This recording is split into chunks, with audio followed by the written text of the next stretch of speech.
Ghana enya 62 years. Ampa Ghana ya yebi ya koye ni muso. Ene ye wo Independence Square. Ye ne Ghana for eba bedi enkomo. Ewo ye kan ko ewo Ghana.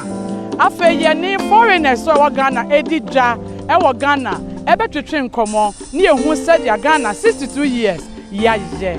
Sana say din na shame na ye wia woni beje. Me da wan say. Hello Mr. Ghana. You've really made my day, pal. Red, gold, green, and a black star. Which is we are Ghana Mamba Pa. Boss, what's your name? Stephen Quino. And what message do you have for people of Ghana? Yes, as we're celebrating our 62nd anniversary, I think Ghanaians should be watchful about this political vigilantism. I think it's something that is going to destroy the nation at the end of it all. I think we should just eschew that sort of thing and go ahead and look at what things will help the nation. For example, we have so many young guys who are not working. What are we going to do?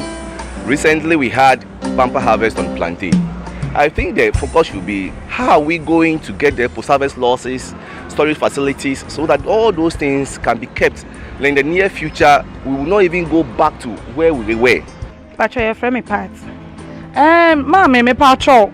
And there, I Ghana, I would day. What's to say? I just say Afibia. I was say ye di awodana. I mean Kuanka. Yenjai because me who impuntu juma bia e wo me say anya 62 years. 62 years no. Then echere say anya 62 years. Say na yeti na 52 sa na yeti.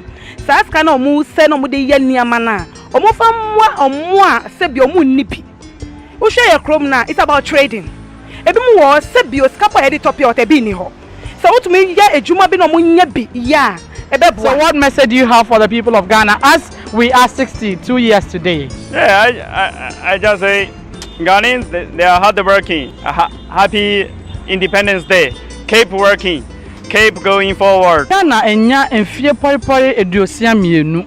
Ghana yakoye nimpa o. Den na wo feel say message ben na wo edema Ghana for. E na afen so no. Den na wo feel say Ghana for ye ya ye betumi akoye nim. Efi say enfie eduosia mienu de. Edoso pa. Ede me lase. Me ni de Maxwell ahin. Do Donald sun ni me nana. Menka kakra me de Ghana for ne say enfie eduosia mienu de yakoye nim. De ehia e Ghana eye asomdwe. Asomdwe eni oman no mu a ye mu bia no a betimi atenam. Wo ye bibia kra enkoso. Enti yemfa asomdwe odo bia koye ne yemfa ntro oman no mu. Em se nkra kakra me wode Ghana for Eye Independence Day. Mo sha ye wo Independence Square. Nanka ye nyina ya dwene sanka ye de kotamale anka na ye hu onipa ba akopɔ wa ha.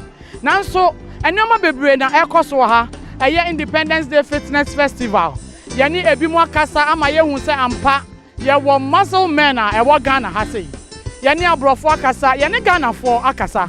Na ye hu so se Ghana for ebi wo a eye ye anthem no kura omuntumi ento enkosi ewieye. Ghana for moma ye hwe bibi ye. Ebi so ama ya tase se moma ye ntena odo kroye ene biakoye mu.